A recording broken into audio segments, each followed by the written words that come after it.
Hello, everybody, and welcome to Brunch with Bigfoot, Michigan Rob. I'm your host, BMR. Joining me in Studio B from Texas, my buddy Tex. Thanks to everybody for coming on in this afternoon. If this is your first time here, please subscribe. Bigfoot, Michigan Rob on YouTube, Texas Front Porch on YouTube, the Blondes and Booze Paranormal Podcast on YouTube. You can also find us on iHeartRadio and Spreaker, KPNL radio as well, wherever podcasts are found. In fact, we dropped our formatting's a little different. If you just go to Spreaker, you can find every format if you like to listen to the podcast. So thanks for that. If you like our content and want to help support what we do, of course, the Super Chat's open. Super Chat's a great way to support and help what we do around here. You can find us on Facebook, Twitter, Instagram, all social media. Check out our YouTube and About pages for listings in your area on all of our shows. And what I'll do is I'll just give you a brief rundown on our shows. Of course, it's Monday. It's Texas Front Porch on the Texas Front Porch channel. Of course, 7 Central, 8 in the East. Tuesday nights, Bigfoot Michigan Rob channel. Beyond BMR, 8 Central, 9 in the East. Back on Texas channel Wednesdays, the Diva Dimension, 9 Central, 10 in the East.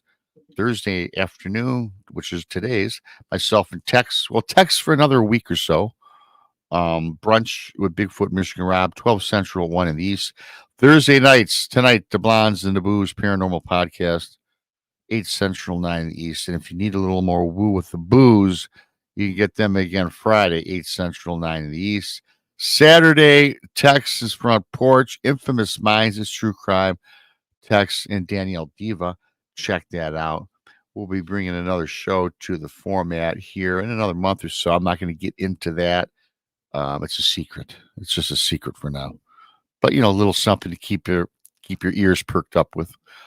I do want to thank everybody that's gone out about the book, Bigfoot Michigan Rob Presents True Cryptid Encounters. Book 1. I do appreciate it. It's on Amazon. The link is here, posted in the chat. It's also on my About YouTube pages. If Amazon comes calling for a review, please give one out. It does help with book sales with those analytics. Also, what we have going on. I know it's a little early, but we like to start this early for everybody because, we're getting through the holiday rush and everything. So if you want to put a little money aside, it's for the June 7th and 8th. We got the Alabama Bigfoot Conference, Anniston Performing Arts Center, Anniston, Alabama. $30 are the tickets online, $35 at the door. Tex Wesson is our master of ceremonies. Our speakers, Bart Nunnally, Daryl Denton, the Blondes and the Booze, Jason McLean, Greg Ogles, Martin Groves, and, of course, yours truly. So that's June 7th and 8th. And I believe June 7th is a dinner or something like that. If you click on the website, it gives you a little more details than that. And of course, Krista knows all the details, and Tex might as well. I'm gonna bring up Tex here in a minute here. So after I get rid of this banner, trying to make that smooth transition to get this thing off of here. I got too many pictures in here now. There we go. Hey, Tex. You're not the only one who has trouble finding buttons. Yeah, you're not, Tex. I mean, I do. I occasionally, have a glitch. I've got so many dang pictures now in the thing on the, what I'm talking about, right? And there's just like, I just gotta get rid of some of these because you're forever scrolling. So, yeah, yeah, go ahead. Well, I was just gonna ask you, how does that work? I told everybody. Until I know fully how that happens, I'm not going to say that. June 7th and 8th is our conference. 7th is a get-together for dinner, right? I don't even know how that works. RSVP that. Is that what it is? Yeah, all you got to do is RSVP because we got to have a head count. You don't have to pay. There's no additional fee. You're just responsible for your own meal. And that's it. Just RSVP so we can get a head count, and we don't overbook the room. So that's it. Okay, well, very simple, very easy. Yep. I haven't talked to you, I don't think. How was your well, I did because you were sleeping for New Year's Eve, right? So you're.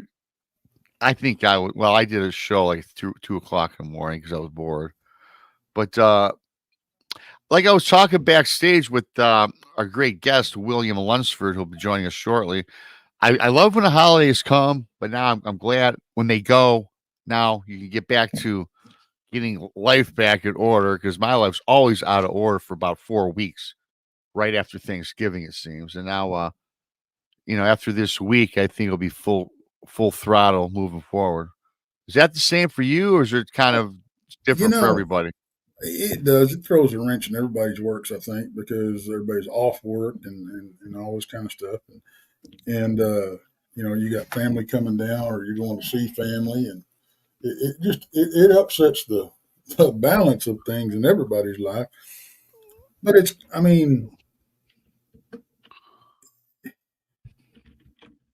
it's like me. The last 2 weeks, I've dropped the ball on getting the Diva Dimensions out on time.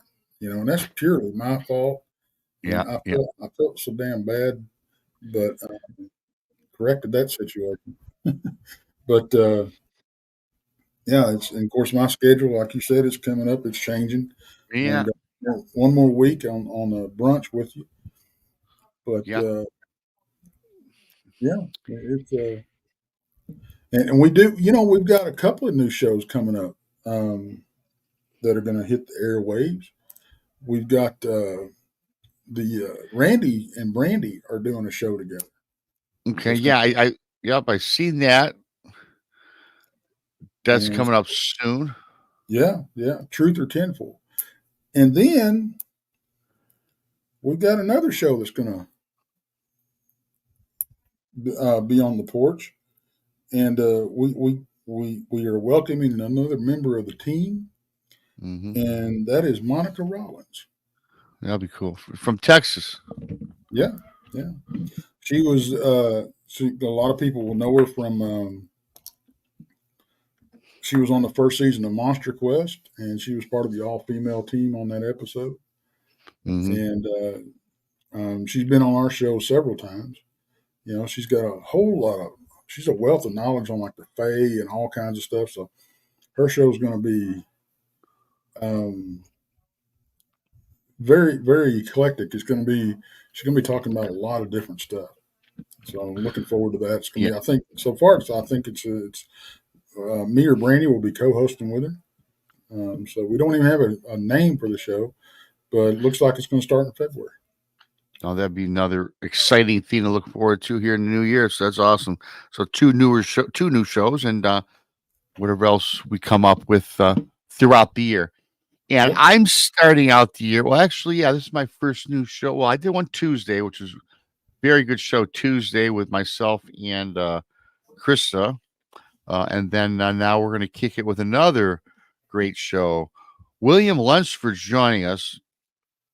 A lot of people know him as the Fouke Monster hunter, right? Well, he's not really a hunter of Bigfoot or the Fouke Monster. It's just kind of a slang term. But Will's been on several times. I think William Lunsford's been on this show. It might be the most. But there's two things with William. People love having him back, and the way the channel turns over all the time with new people, I always want to have new people get an opportunity to hear William's story and his research because I find the man fascinating. He's also put out a book, which I love. He sent it on over to me, Searching for the Unfindable. We'll talk a little about that. So he's just a wealth of knowledge himself. So for about the 10th time already in the last 2 years, I'm going to bring up Mr. Lunsford. Hey, everybody. Hey, how you doing? Y'all. Thank you. Yeah. Well, great to have you back again, and I trust that your holidays went smoothly. Man, they did go really smoothly. The mess and the balance that they had was in the balance in my checkbook. Now I'm trying to recover some of that. But the Santa Claus has gone home. He's shifted some of that weight to me from all that good food that we had. But got to visit with a lot of good friends, got to visit with a lot of family, and I hope everybody out there had a good Christmas as well. And so now it's kind of ready to get back to things back to normal, whatever normal is here for me. But one thing that's going to be normal is, in fact, I'm going to get a chance to get into the Bigfoot woods here pretty soon. Actually, I got to go yesterday, and so get a hold on that right there. anyway, I know your show's called Bigfoot Michigan Rob. If y'all are Wolverine fans, hey, congrats, man. So good luck next Monday night, for if you're football fans. If not, I'm a Southern boy. I don't have no Southern teams in the deal anymore now. So I'm just going to just flip a coin. Whichever one wins, I'm happy with. So, but it's go ahead, buddy. We're playing Washington, albeit from the Pacific Northwest, right? So I got Bigfoot country meets Yankee country, I guess. I don't know. There's a lot of good things in Michigan, man. Though y'all have got some. Oh, we do. We've got some. We got a lot of things here in Michigan, that's for sure. Plus a good football team, and I always kid Tex because I got my Lions finally are doing well. So we'll see how far they can go in the playoffs. I think they might be a one and done. I don't know. But hey, that's progress. Well, they got to get better referees than what they got last week because I'm 3 hours from Dallas and I'm not a Cowboys fan, but y'all got screwed out of that one. I'm just going to tell you. Ah, boy. Yeah. Honestly. Well, yeah, I kind of don't want to talk about it anymore, Will. But yeah, But y'all get a team won the game, and that's just how it is. Yeah, well, yeah, the Lions won. Well, they did mark it as there's an asterisk in the record books for that one, I think. But yeah, for that right there, Alexa, we got to have other interest in what we do, or my wife would never get me out of the woods. So I'm glad that's over with. But again, we do dog rescue. Been doing a lot of dog rescue. If y'all hear something in the background, I've got 10 dogs here now. We're getting them ready to send off to actually send some to Michigan. We send some all over the United States. And so do that right there. And so, before we get right into the Bigfoot, what I think you do is an awesome thing that you do for people who don't know. Why don't we start off with that? 'Cause it's always, it's a new year. You do some dog rescue. If you want to take a little time and promote that and talk about that, because I think it's worth mentioning for sure. Well, I appreciate that. Thank you. Just about everybody loves dogs. And the thing is, just about most dogs love all people. And so we find those that have been chained up and just left. We had some yesterday that the people just moved off and left it sitting there. I had one day walking down the road down at Fouke in Bigfoot Central that probably wasn't 6 weeks old, just a little white puppy, and so stopped and picked it up. So that's what we do. We try to get them, and we get them vetted. We get them spayed and neutered, to stop the reproductive process, which is really good. I'm not against puppies. I love puppies, but like I said, it just gives them a better chance to survive. And so we do that, and then we have a series of vets that we get in touch with there, and they help us to get those things, to all the things, make sure that they're healthy, make sure they have a chance. And then when we send them off, we make sure they're pre-adopted.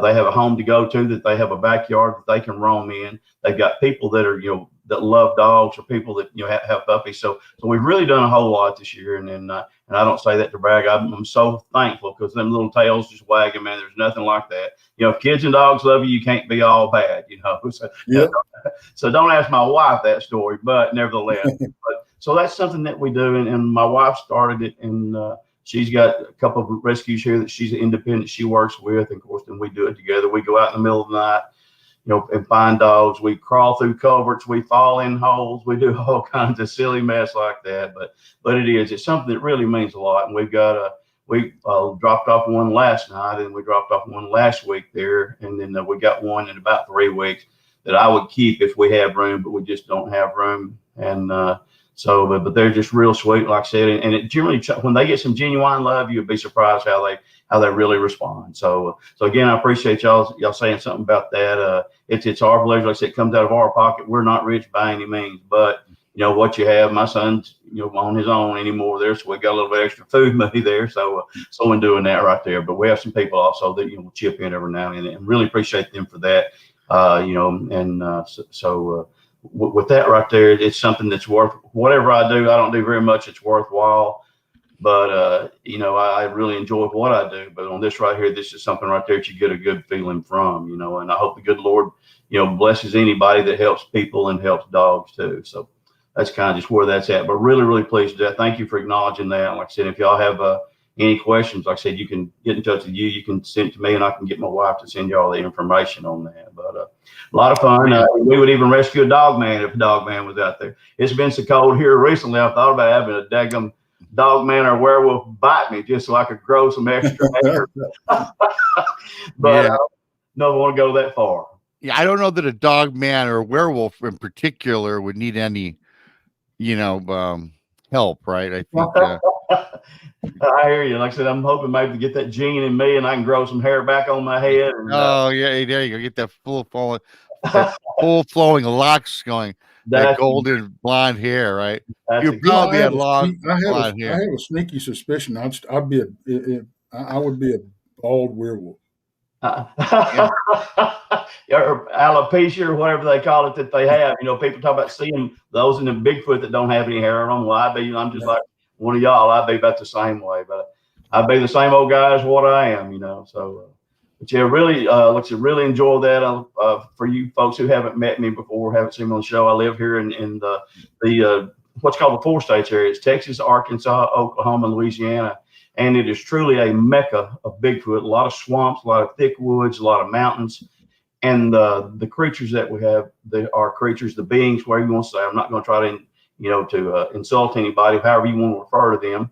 But nevertheless, these beings are real. And they're in every state but Hawaii that we've seen. Some people say they've seen them there, but they are there. And this is certainly something, if I was going to lie to y'all, I'd find y'all something good to lie about, because you take a lot of bad press, you know, or publicity from people that's in there. You're telling them what you've seen as it happens out, and then they want to call you just about every name in the book, call you liar, tell you you're a hoaxer, which really chaps me good, because this is one thing I don't say pride myself on, but I put a lot of effort into being a Bigfoot researcher. And I'm not just a guy who sits here and reads it in books and stuff like that. I'm actually out in the woods and getting carved up by briars and scratched up, all kinds of other. We were out there yesterday. I'll tell you more about that in a minute.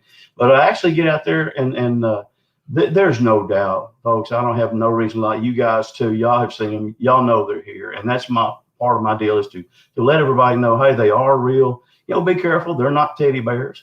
But also it's a very, very, probably the most interesting creature that God has ever put on this earth right here, because some of them are 10 foot tall, and yet they've managed to stay hidden and unclassified for just this long. So they're very real here around Arkansas, Texas. Again, I'll tell y'all more about our trip yesterday and some things that I've been doing here recently, but do believe what we tell you is true. I hope if I come across as any way, I tell people, they say, well, what do you hope to accomplish? I said, I don't want to come across as being untruthful. I want to come across credibility. I don't want to embarrass my family or my friends, but I also want to let people know that these things are there, and they'll pop up when you just don't expect it.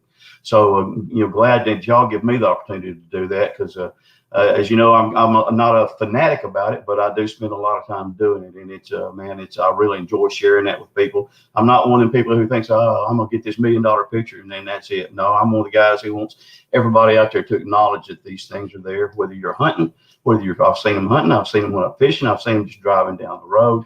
I was a UPS man 35 years. I got to talk to several people who had accidental encounters, and now they're just like we are. They're not believers, they're knowers, and there's a big difference. Yeah, and I was going to say really quickly, that's why I love having you on, because as you just mentioned, you are actually doing the research all the time. Whenever I speak with you, I just got back from the woods. So it's not like I talked to you maybe 2 or 3 months ago, Tex and I did. I think we broke down your book last time around quite in depthly. And then, but like a couple of weeks ago, you were just getting back from the woods. So every time you're on the show, you always bring something new, because you always find something new, because you're out there all the time, which is why having you on all the time is never old, because it's all fresh. Well, I appreciate that. First part of this year, I kind of got sidelined there with a virus that's going around here, as y'all have heard about. I'm not going to cost y'all points by naming the thing, but sidelined with that, and so is my research partner, Steven. Steven's been kind of ill as well.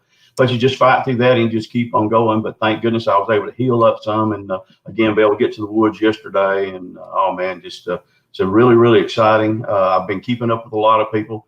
Or about a month and a half ago, I have a friend of mine, met him through the internet. This is one thing I really enjoy about doing this. People contact me a lot, and when they do, they say, hey, this happened to me. Does this sound real to you? So we got to go. One guy that we have, his name is Nick. I'm not going to call his last name, but we have Nick there, and I don't want to out anybody, but they've been coming around his house. And actually, one time one jumped up on the porch and ran across the porch, jumped off, and then he heard some house around his house.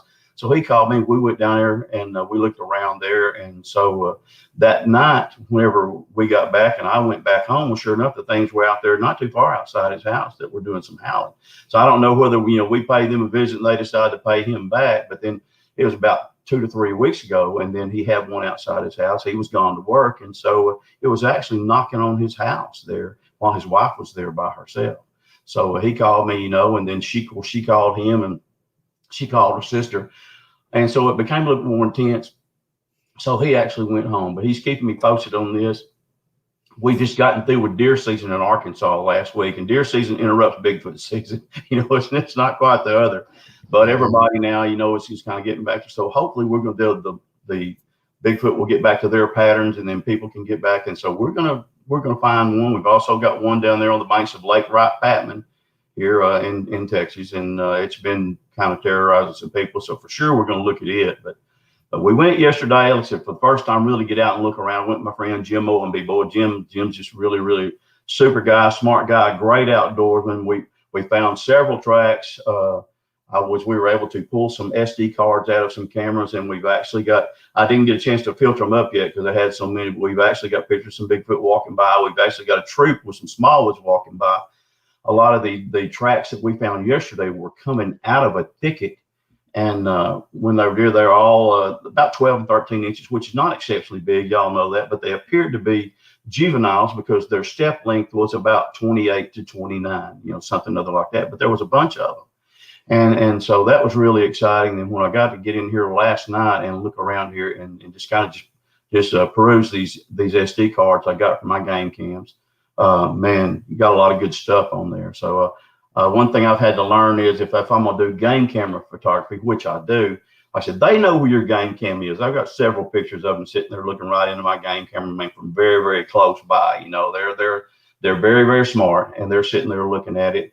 And I've had to do a lot of study on photography as far as for light, what things affect your pictures, everything else like that, motion, those kind of things. And so I've realized I'm going to have to, I've got some that are coming across, they're coming in range, but they're not as clear as I'd like for them to be. So I'm fixing to invest a couple of $100 more in a better camera and see if I can't reach out and get those big ones. I tried that before, but whenever I did, the place that we had, it was catching the Bigfoot before they would get close enough to get I was getting pictures of faces, getting pictures of hands, getting pictures of them having juveniles beside them and everything. Well, it was picking up the pictures out there, way far out there. And of course, when it would go off, then off they go. So again, putting those things in there, I'm like I said, trying to continuously learn about something other like that.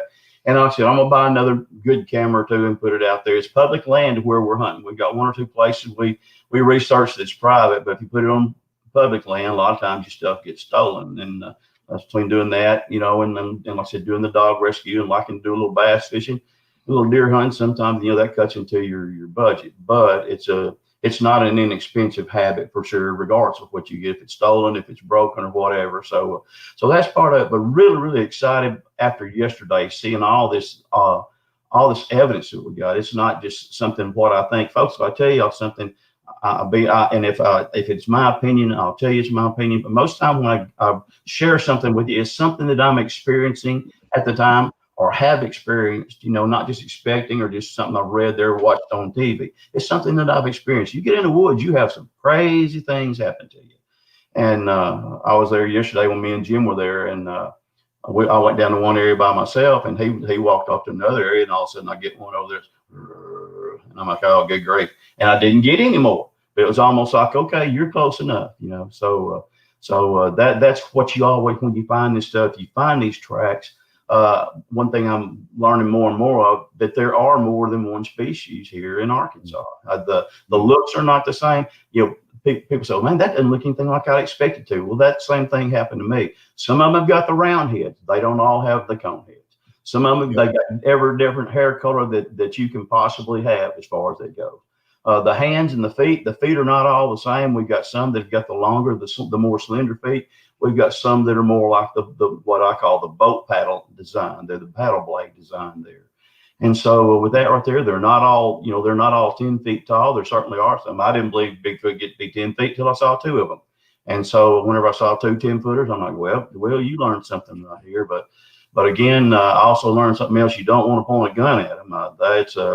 They're not afraid of a gun. They're more afraid of a spotlight, and especially if you're out at night. You point a gun, you're just asking for yourself for trouble. But they don't like spotlights as far as that goes. So if you carry that, that's one thing to even carry in your vehicle and things like that.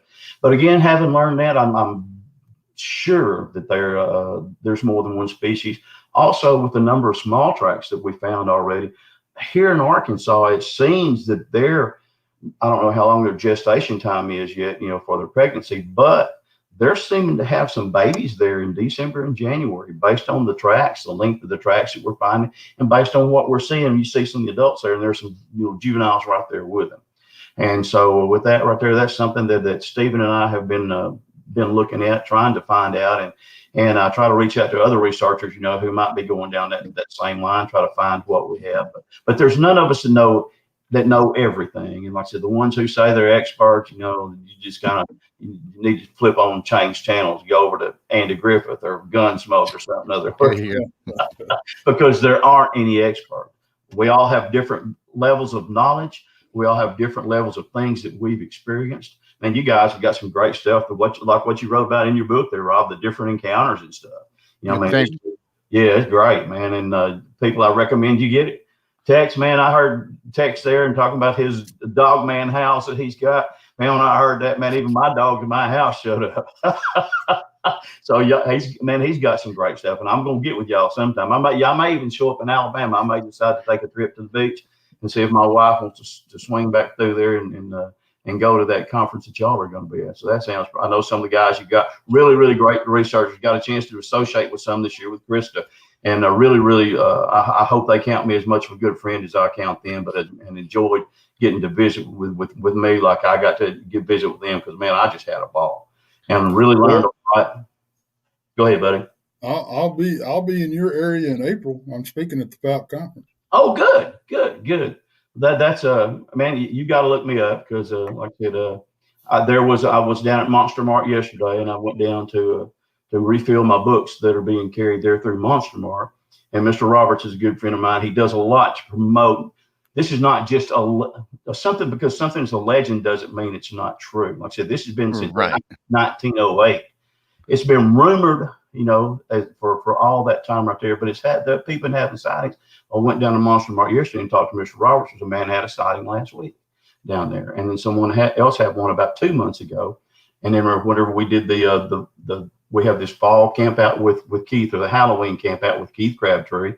And there was a lady there, and man, we were talking. She goes, every night when I drive home, they're already howling. She goes, I almost run into my house because it scares her to death. And she was good enough to give me an invite to come down there when I get a chance to do that. But again, man, come on down. Like I said, look me up. I look forward to us going out some. And when I'm sure I'm not going to have a whole lot going on. Like I said, I'll probably do a little bit of bass fishing there in the spring. But other than that, I look forward to that. But folks, go to these when you go to these seminars like this right here, even if you just have a passing interest, you're going to hear some things.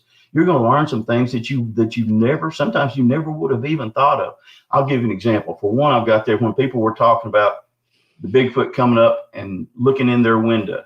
And I thought, oh man, that's, everybody's like, well, these crazy things, they're afraid of people. They don't want anything to do with us. Folks, that's not true. They don't mind coming up in your flower bed. They don't mind coming up in your yard. They don't mind standing there in your driveway. Have a good lady friend from Atlanta, Texas, had one down by her mailbox one night. She goes to work at 3:00 in the morning. She goes in there, and she had another lady there at her house, drives out of her mailbox, and there this thing is standing by her mailbox. Scared her and the other lady to death. So these things, you're going to hear things. And these are people here, they're not trying to pull your leg. If it's not a money thing. Rob, if you had all the money you had invested in this right here and put it back and got interest on it, you'd be a millionaire already based on what you spent. Yeah, I tell you. And take the same way for what you've done. That's exactly right. And that's an interesting take too, because I used to say that Bigfoot wants nothing to do with us or these cryptids. Now, for the most part, I stand by that. But with all of the encounters that we've all come across or heard, like you're saying now, a lot of these Bigfoot, they don't mind showing themselves, standing in your driveway, coming from behind a tree. And like Tex always says, if they're as so smart as we make them out to be, then they know exactly what they're doing. They just don't make themselves shown because they forgot that humans were in the area, right? That's what I'm beginning to think. They're more and more. Some of them don't mind. I think they might be the younger ones because they like to, and or maybe they don't know any better because the elders probably don't want their kids showing themselves, right? So well, I believe that too, Rob. Exactly right. I think it's probably a young one. He may be in heat. He may be breaking off, being kicked out of the other troop that they have. You know, that's nature's way to keep them from interbreeding. And so he may have been kicked out of the troop. And so he's going to make some mistakes. If y'all saw my show on Travel Channel there that we did there on These Woods Are Haunted, and my wife and my son and I were down there in the woods, it's Bigfoot charges.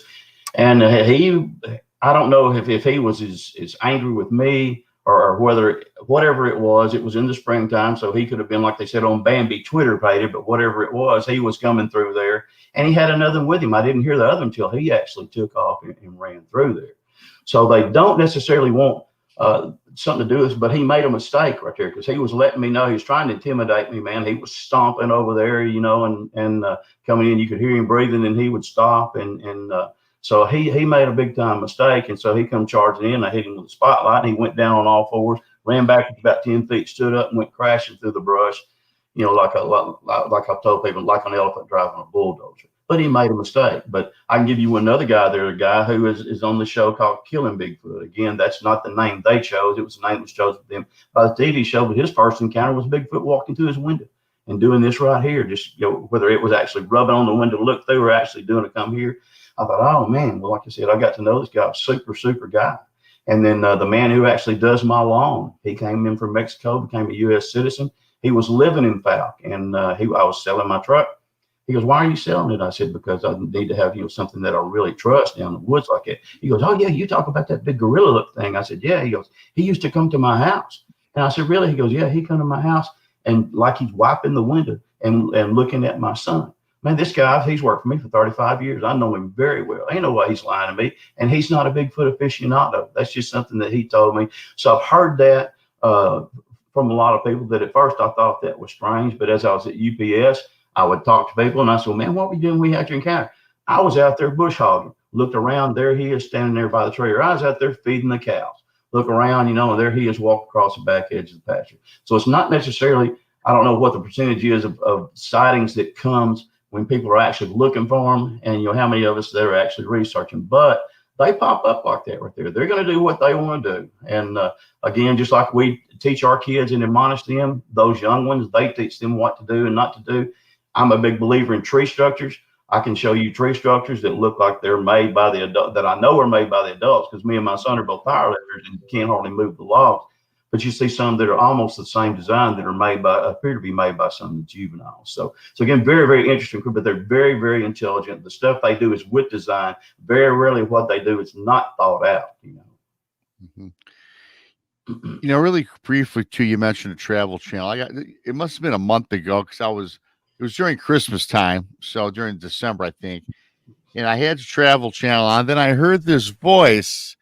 I'm like, I know that voice from somewhere.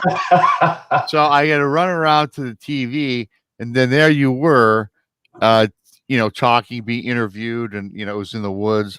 So yeah, I wanted to ask you, what show was that? What was the name of that? What was that, a special documentary that you were just a part of? What was that? It was actually series that they do. They do originally about the first year and a half. It's called These Woods Are Haunted. And so they'll take and do all your edits and everything, try to get your best clips they feel like, or sometimes you got enough, they just put them together. And then after about a year to year and a half, they go to something called Terror in the Woods.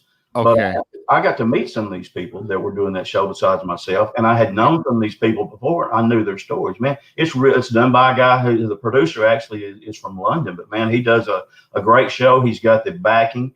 And so to have that right there and to get to share my encounter, man, I was just really privileged to do that. Yeah. And there's one of those things that when you get to do that, it's not a deal of any kind of fame, but you get to where you become friends with these people and you start comparing. You compare your, just like you and I and me and you and Rob have done. You compared our research or things that's happened together. And man, there's so many parallels, just one right after the other. And you know, and we've only met 2 or 3 times, something like that. But we were talking that before we ever got to meet. You know, so again, really one of those things that I was fortunate to be on. And like I said, when my wife and son were there with me, and be able to showcase that episode. But it is a real good show. There's some things in there you can't believe everything that you hear. And you find that with some of the other stuff that they put. There's people out there, they want their 15 minutes of fame with something that's, that's brought up that's not true. And generally, after you've done this for 46 years, which I have, you can pretty well spot some of that stuff. But I don't call anybody a liar. Just because I haven't experienced it doesn't mean that it's not true. So if they want to share it with me, that's great. And if something happens like that later on, then I can fall back, because I've generally got, even though I'm getting old and bald, man, I've still got a pretty good memory as far as the things that were said. And I'm, oh man, I remember when this guy said this to me 10 years ago, and here it is right there. And that's happened to me more than once as well. I was gonna ask you, when you were talking about them, running across the porch, slapping the house, and all that, looking in the windows. And I mean, don't get me wrong, I've heard those reports from all over the country, all over the world, but it's very, very reminiscent of the movie. The things that we saw in the movie, Boggy Creek Monster, right? Legend of Boggy Creek. And that is so true. As y'all know, Keith Crabtree, I'm so privileged to count him as a good friend of mine. Keith's great. He does me as well. Keith knows he was there in the movie The Legend of Boggy Creek. Keith did a lot of the background things, driving the car when the cars, going through, avoiding the monster, doing those kind of things. And Keith has shared a lot of that with me. And I think he did a show there with Duke there, talking about some of those things that he did there. But those things that when he and I have gotten together and talked about that are so real, like I said, the thing coming up there, putting his hand through the window, getting up on the porch, trying to get up underneath the house. And then the lady who was a part of that actually wrote a letter to the Texarkana Gazette, which is where I'm from, Texarkana, and she explained what happened that night. And she said, yes, it was on the porch. Yes, it was knocking on her house. Yes, it was putting his hands through the window. Yes, whenever they went out and it was outside and they went out with guns to try to find it, that whenever the Bobby Ford was trying to get back inside, like I said, the thing actually attacked him. Well, here's one thing that I, after I listened to it and the experience that I had, and she said, and I think there may have been two of them. Man, that had been my suspicion for a long time. And then she said, but he tended to be more interested in the dog. Whatever room the dog was in was the room that he tried to get into. And that's something that I have found. I've heard a lot of, more than much as I love dogs, I hear those stories right there. If it was my dog, I quit becoming a researcher and I go to find this one and dust his behind with some rock salt if I can, So, but what you hear, but those things are true. And I thought, golly, and people say, oh, that's not true. Well, talk to them, see the fear that comes in their eyes, hear the quivering that comes in their voice, man. See the shaking that they have, and you realize, hey, something has happened to these people that has changed their lives, and it's a driving point. It still affects them the same way. This is what it did the first time it happened. So it does happen. It's I said, this guy's just as honest as he can be. My friend Nick, like I said, and he's just a really, really good guy, great hunter. Very, very knowledgeable in the woods, and for him to be telling me stories like that, and I hadn't talked to him before, and he's telling me the story, and I'm just sitting there laughing just because it's something that I've heard before and that we've all heard before, It's we were talking, or we were talking a little earlier about when we see them, it's I think it's one of two reasons. They either want you to, or they just screw up. Yep. We were talking about, and it does tend to be the younger ones. Yeah. It's like the ones that let the handprints. They were little. Yep. And I think it's just the younger ones seem to be a little bit more waspy. I think they're just causing freaking mischief. And I can show you home videos of my son about those same ages, and you'd say, golly, and he's got to have some Sasquatch blood in him because he can pull the same thing. But yeah, they do. They just don't think about it, as far as it's creating the mischief and stuff. But we had a mama there. Me and my son saw a mama and two twins down on Mercer Bayou down there at Sulphur River. about 2 o'clock in the morning, there were some catfish heads down there, and they were coming in to try to eat those catfish heads. Well, they didn't know me and my son were there. So all of a sudden I heard the mama walk up, and she went in there and she kind of squatted down behind a bush or a tree, and I'm sitting there looking at her, and I'm hard at Reese, Bigfoot. So pretty soon, a little bit later on, I hear something else, and sure enough, here comes another, and you look over and you see, and you can see the eyes of this baby and this mother. Well, then there's another one, we hear another noise, and so I turn off the spotlight, and when I do turn it off, for 30 seconds to a minute, turn it back on, there's two of them sitting right there beside her. And all of a sudden they started shaking, no joke, started shaking each other like kids do, just playing around and stuff. And you could kind of see the mama's eyes as she would tilt down and almost in a disciplinary fashion. Stephen and I have got the same thing. Stephen and I got a video there back in 2018 or 19, I can't remember. But anyway, we got one of 3 of them in the wood coming across the field right there. In the same way, they kind of start getting kind of childish, and when mama looks at them, and those eyes on mama actually changes color, like I'm fixing to tear your tails up, like my mama's eyes used to do when I was doing something stupid. So it is, they do things like that, but I think they have an interest in us. They recognize the similarities. They realize, hey, there's not very many creatures out here walking on two except us and them. I've got one there down at we call Ground Zero, that appears to be a female from the way the foot shape is, and she'll follow us around there. She'll follow me, and I told Stephen it was actually following him, and his wife better look out. But he wouldn't buy that number right there, but it actually follows us around. And so we've had him. I've told y'all the story of my wife. I got the picture of that 9-footer we call Brownie. He jumps across the trail, almost missed him, but not quite. I did get his picture of his back and shoulder. He's just massive. When my wife goes down there the next week, she takes her digital camera. And when I go down there, the first thing I do, I'll generally do a call. Folks, they do answer calls. I think they do recognize calls. And did the same thing yesterday.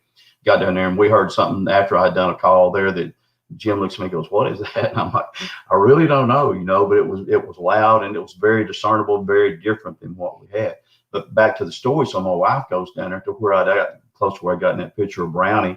And she does a call, and she's really, really good. Man, her voice is just right on tone. And so when she does, she's sitting there, and I see her raise up her digital camera, and she just takes one picture. And we head back to Texarkana, which is about 50 miles away. And she stops and she goes, "What is this?" And I pulled over the side of the road, and I just kind of started laughing. I said, "Well, you want good news or better news?" She goes, "Give me the good news." I said, "We got a mama Bigfoot right there." And she goes, "Well, what's the better news?" I said, "She's got a baby right there by each knee, and so you can actually see them in there. Duke calls them squatchlets, which is kind of the way they are, because they look like like the little shiny brown eyes. They got noses. They got a little 3-fingered hand in there, and so they do there. But they were interested in her after she had did her call. Mama right there behind them. They're just sitting there. I had a deal one time with one. We're from Arkansas and Texas, man. If it's brown, his name is Brownie. If he's black, his name is Blackie. Pretty simple. If he's got a short foot, we call him Stumpy. But anyway, I'm sitting there looking at Blackie one day. Blackie's a 9-footer, and Blackie is huge. He is thick. He'll weigh 900 easily. I promise you.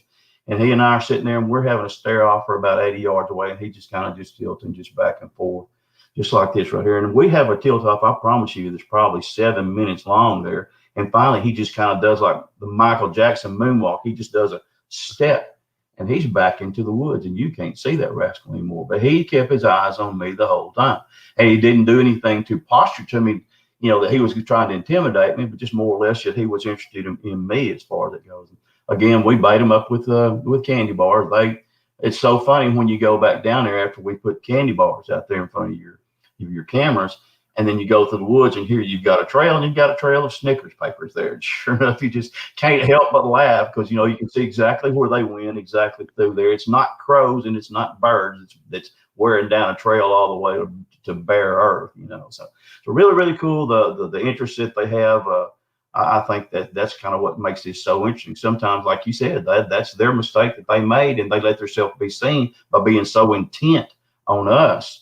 That they kind of forget the things that they've learned. And down south here, folks, instead of a baby rattle, we get a box of bullets, and because about everybody that you see down here has got a gun.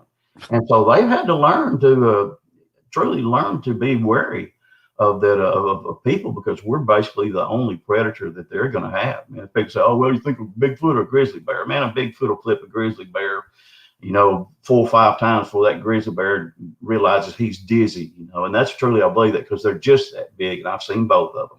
So again, one of those things that just their interest in us is whenever they have it, like women, they treat women differently. They treat children differently.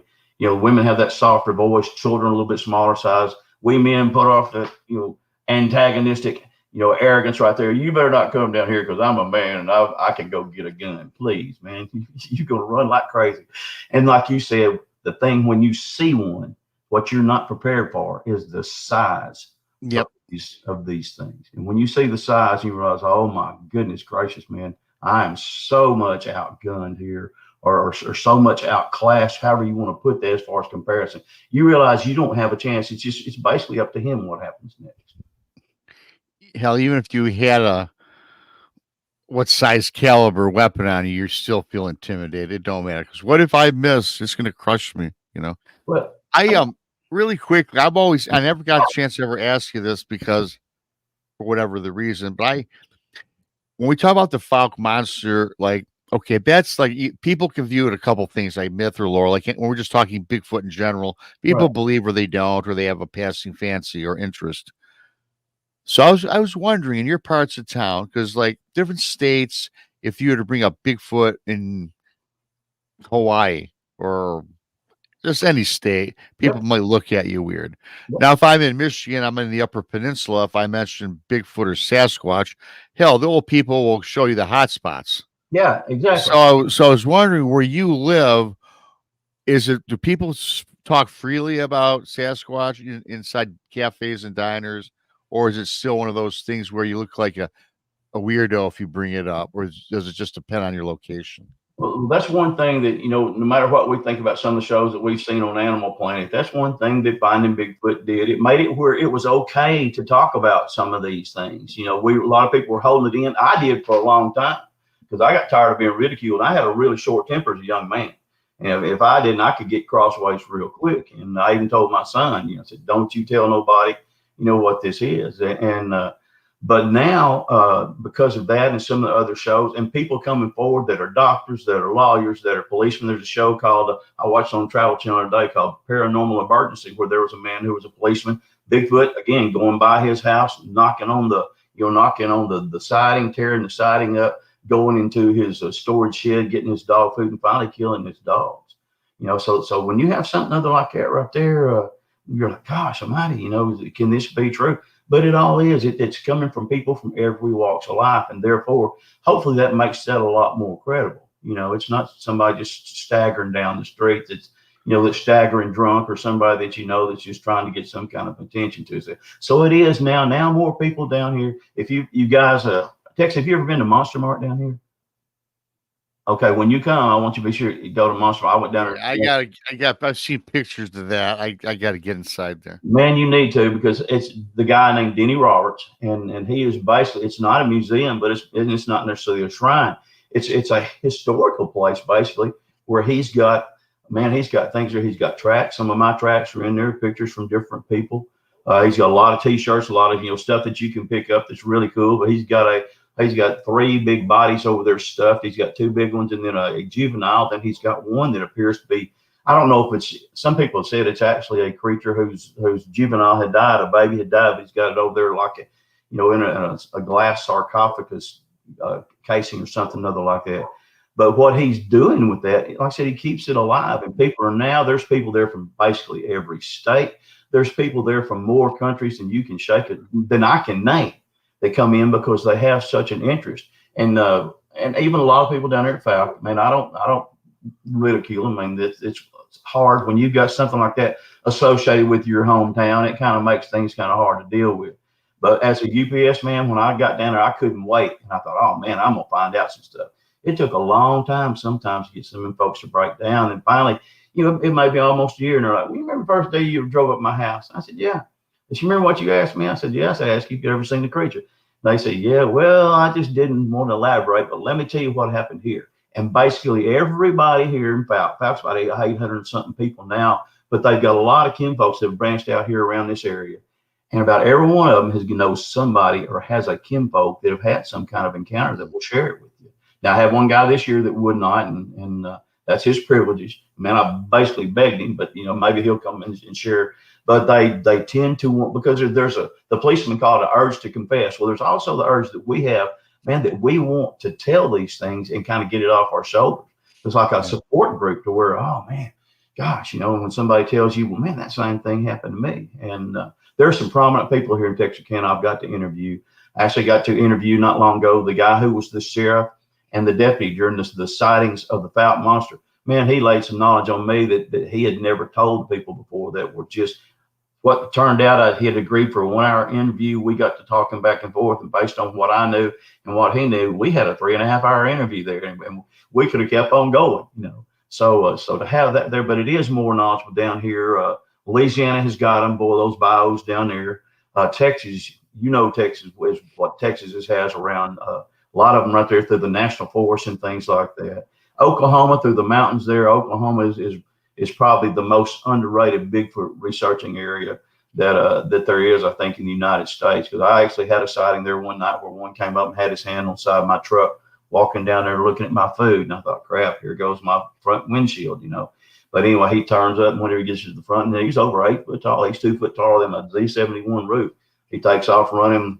When I lit up the outside, he comes back about 5 minutes later with 2 rocks outside our tent. And so my buddy Randy Crawford actually has that recorded on his phone right there. And so the next morning, Reese and I got up and we found the tracks and everything like that. But Oklahoma is severely underrated as far as the number of Bigfoot reports. They get a lot of reports now, and it's kind of starting to be vogue, but it's a real thing. So these 4 states that I live in, Alabama, I know some people in Alabama where y'all are going to be, man, they've had some serious encounters down there. That's kind of like the 4 corners, right, where you live. And with that being said, we're coming up on our 5-minute break, Will. So everybody out in chat, everybody listening, we'll be back in 5 minutes. Take care of some things we need to do for our podcasting side of it. So yeah, William Lunsford will be back. Fantastic show. And just give us 5 minutes. Do whatever you need to do. We'll be back in 5. Guys, please come back.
got nightmares in my head, I fear that the thoughts build up until I can't hear, that my mind fills up into a creature, and it haunts me somewhere much deeper.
Hello, everybody. Welcome back to Brunch with Bigfoot, Michigan Rob, with William Lunsford. I awesome guest here today, talking a little bit about his experiences and encounters in Fouke and Arkansas and around the United States.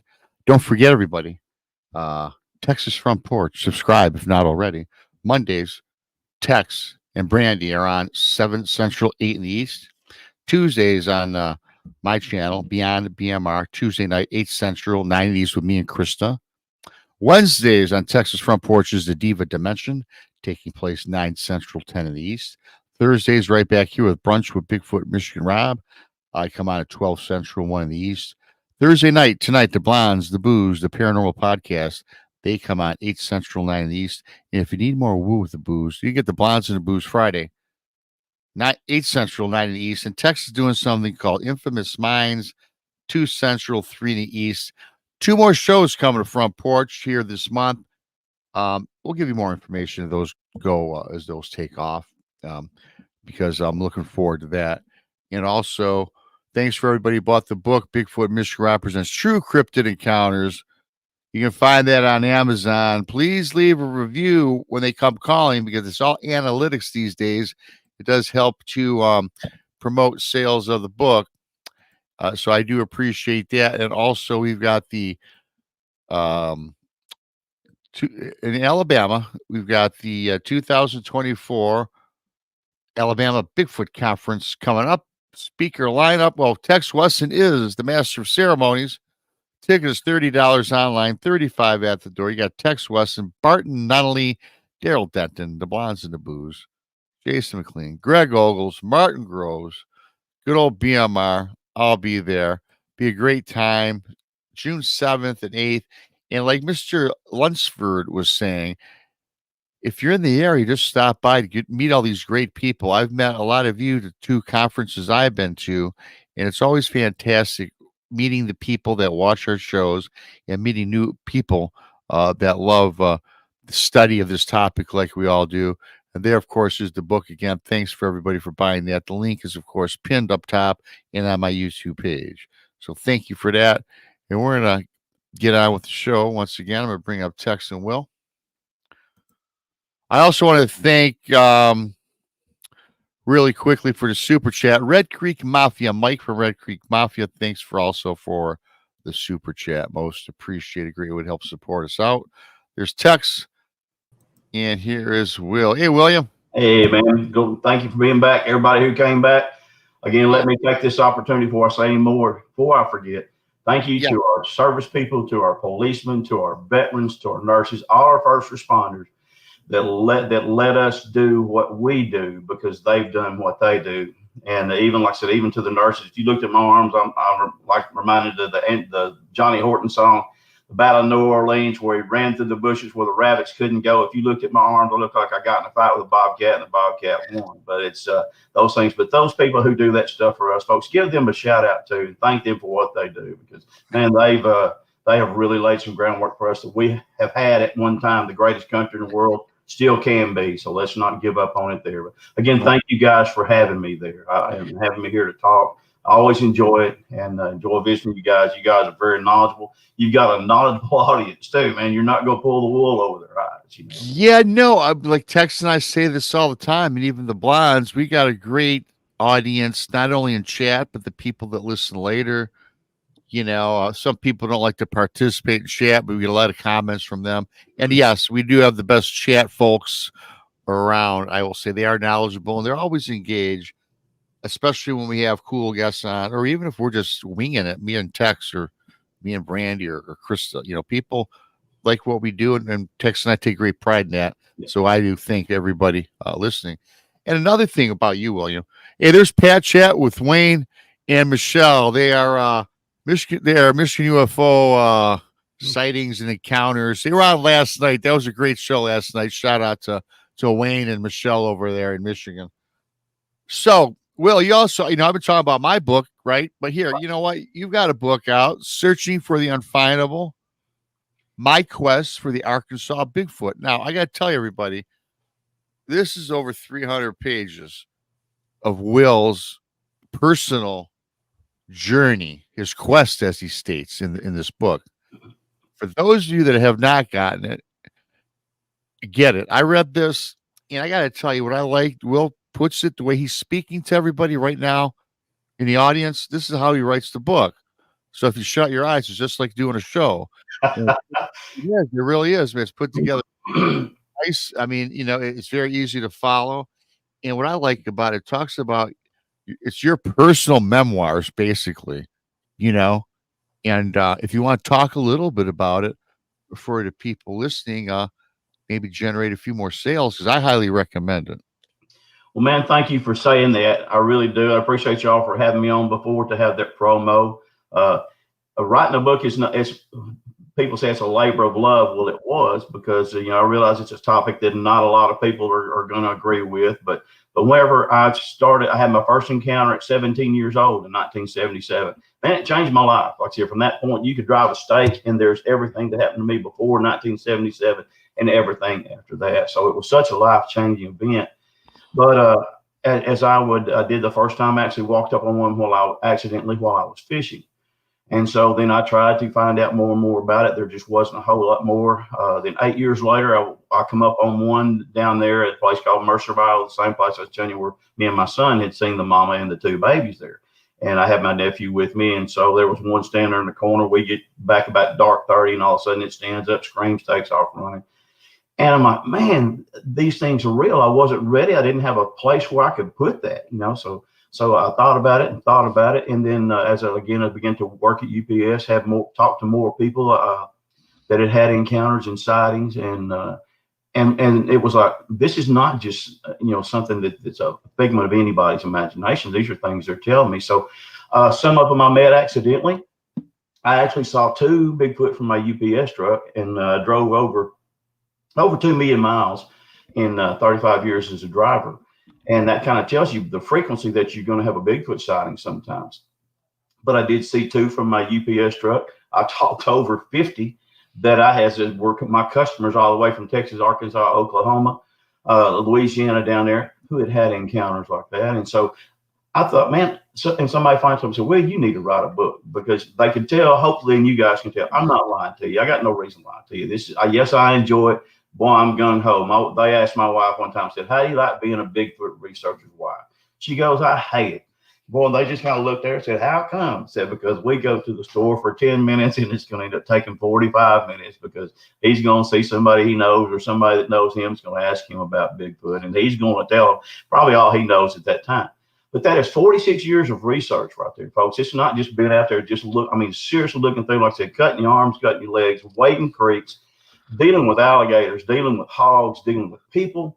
And so as I documented it more and more, and basically, like I said, because I would do this whether I had written a book or not, but I wanted to write that and to let other people know how that there's things that are happening down there to other people besides quote you unquote, that should make you feel a little bit better, but that also that these people aren't crazy. I may look a little funny, but as far as that goes, but it's, man, I'm right down the line, man. The hardest people that I ever had time to talk to, I thought would be my people I went to church with. Because, man, you sure don't want people that you go to church with thinking you're a liar. Man, they've been so accepting, of what I do, because they know, man, I've taught Sunday school, written bulletin articles, I've preached and things like that. And not that changes some things, but they realize that my character, hopefully so far, is good. And that if he said he saw it, he saw it. So I wrote the book, and I've had it actually in print since about 2015. And I was getting ready to print it. Get a couple more stories. I'm like, oh man, I need to put these in here because some folks will enjoy reading about this, or for myself or from other people. So I added, re-editing, put it in there, and getting ready to print it again. All of a sudden, somebody goes, hey man, is this Will? Yeah, man, you wouldn't believe what happened to me here, and trying to include that in there. And I said, some of them, most of it is my own personal experience, but it's people that I've met that have come in there who have told me that their stories are just so good. I was just infatuated with all the experience I've got, So my book ended up being, it's 459 pages. I've got about 30 or 40 color pictures in there. I had to kind of limit the color pictures. My next book will have more pictures in it. And this was a learning experience. I'm sure it was for you, Rob, to write a book.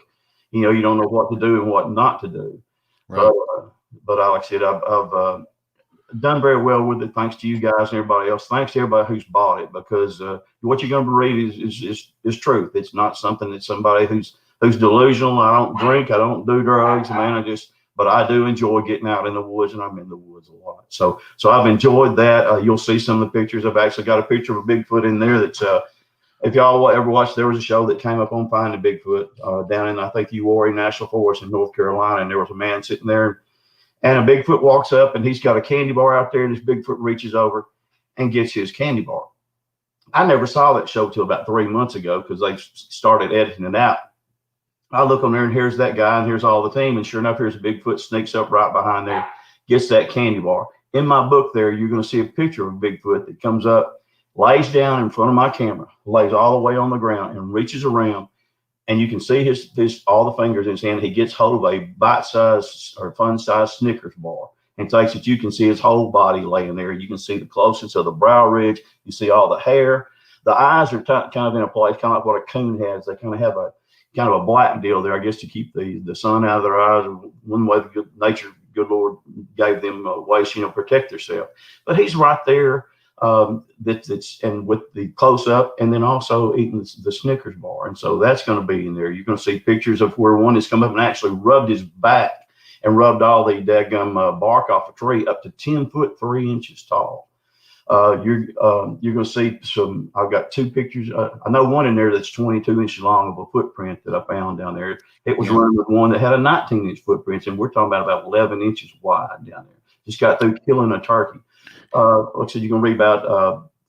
There's actually a picture of a dog man in there that Stephen. Yeah, there's. You've got everybody listening. There's a handful of pictures, and excuse me, they're like color pictures too. Exactly. That's one thing I did when I did this. Learning. I shopped somebody that would do color pictures, because you can get some in different filters. You bring up some different highlights and things, but I wanted color because it wasn't showing. Black and white just wasn't doing it. So my wife and I shot, and mostly her. She was better at this than I am. She found something and said, yeah, these people do color pictures, and it won't cost you anymore. I'm like, oh, man, that's great. But it was kind of limited based on what I could do to get the amount of material in there. But I've got color pictures in there. And I think you'll find them, most of them are really interesting. I think I've got a picture in there of my nephew. We came across a skeleton there where a Bigfoot had actually caught an alligator and killed this alligator, took it across the road and just ate him up and left all the bones right there, and then left the scutes and the hide sitting right there. You'll see my nephew in there. Like I said, also, there's an unusual picture of a deer kill from a Bigfoot. That's a pretty cool one. Hey, it's unreal. When you look at that right there, this deer kill, this Bigfoot is actually like he's peeling off his underwear, the rear end. That's not, if you guys know anything about deer hunting, and I know y'all do, that's not the way you skin a deer. But it's actually peeling the hide off from behind, and you can see the stub where the tail was, and it's coming off there like that. And somehow I think it got interrupted. So here's that picture right there of that Bigfoot skinning that. My friend Randy Crawford, one of his first, the one man I mentioned a while ago, one of his first encounters was when he was down there hunting, and he found where a doe had evidently had her head bashed against a tree, and they had placed her head between two limbs just like this, almost like what we call a gambrel that we use to skin deer with. And rigor mortis hadn't even set in yet. And so we found that. He goes, man, whatever I interrupted, I don't want to be part of it anymore. So he went back home. So again, when you see a picture like that, you realize, hey, that's a real picture too. You know, that's not the way I would do it. But so there's some really good pictures in there. I feel like there's a picture there actually of one that my friend got, guy I fished with there, and he was down there on Mercer Bayou. He has private land there. He saw one day, walked through there. It took him 4 years before he finally saw him again. Well, there he walks right by his deer stand. You can see him standing there, and he's 8.5 foot tall, actually chasing deer. The thing that he told me was, he said, it's just like yours was, Will. He saw sudden when he came to the shooting lane, so he just stopped and just looked at me, man, just a little black eye, just kind of teetered just a little bit, and then turned and went back after that deer like that. So a picture of the Ford house, or the trail to the Ford house there in the original Fouke Monster movie.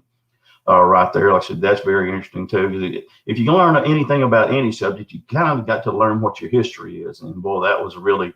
And this is cool. I did this last year and the year before. I actually found a trail.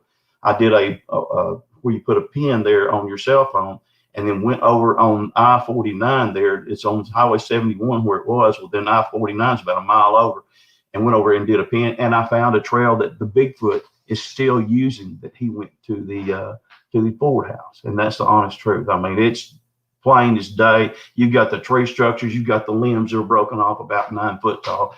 It's like a tall boy trail, and instead of just where the legs, they actually step over. You can see the brush through there. You can squat down and really see it. So I actually found a trail there that the creature apparently is still using through there. Lady friend of mine, she was the paper thrower there. And less than a half a mile from where that was, she saw him one morning there. I was happy to see her in Fouke. She goes, Will, you've seen the monster, haven't you? I said, yeah. And she said, well, I have too. And I knew she'd never told me that before. I said, really, when? And she goes, last night. And he nearly ran into her vehicle as she was throwing papers over there. But coincidentally, it's right in line with where we've got these two balloons dropped right there. So that's really interesting to find that the being is still around there. The Fouke Monster is still there. And there's more than one. And again, I told you there was a sighting last week that came from the man that owns Monster Mark. You get a chance to go in there because he can tell you, people come in there a lot of times just wanting to, they want to find somebody who to talk to, and they know that, hey, yeah, he's got knowledge of it, because sometimes you can't find guys like us that do this stuff. So again, really, really good. But that's what I did. So I decided to chronicle all this. Like I said, this has happened to me. This is 46 years now of researching Bigfoot. And in 4 different states, and actually Tennessee along the banks of the Mississippi River there, in Memphis, just right outside of Mud Island, actually found evidence down through there, and went up with Michigan up there to Montana with Duke up there, and went around. And so this vast area, then here they are. Did it in Alaska. Talked to one of the, you'll read in my book there about a lady there who was a park ranger, and I asked her, I said, can I ask you a question? She goes, sure. I said, you ever have anybody report Bigfoot sightings up here to you? And like I said, she was a native Alaskan. Man, she stopped what she was doing. She folded her hands like this, and she bowed her head, and she goes, my people say I'm not supposed to talk about the hairy man. And I said, ma'am, I'm not going to make fun of you. I said, because I'm from Arkansas. And I said, we have them where I live too. Well, finally, she opened up a little bit and started telling me about when she was a little girl. They would hear the thing scream and whistle coming down out of the mountains where the ladies in her tribe and the men would get all the women and the children together, into the shelters that they had to, until the danger had passed by. And so I asked her, I said, even though I knew it was true, I said, I'm just asking the $20,000 question. Is Bigfoot real here in Alaska? And she folded those hands. She'd been there. She said, I don't just believe because of what my mother and my grandmother told me. I'm like, man, I was blown away. 4,000 miles from my house, and to get a story like that is basically the same thing as what I have here 20 miles away down there in Fouke. So it's very, very interesting. Like I said, that's in there. You're going to get some things like that have happened to me that I've always, if I'm driving to church, I'm looking for Bigfoot. That's silly as that sounds. I live here in the woods. We got some big, some big pastures out there. I'm checking those edges, those wood lines and stuff.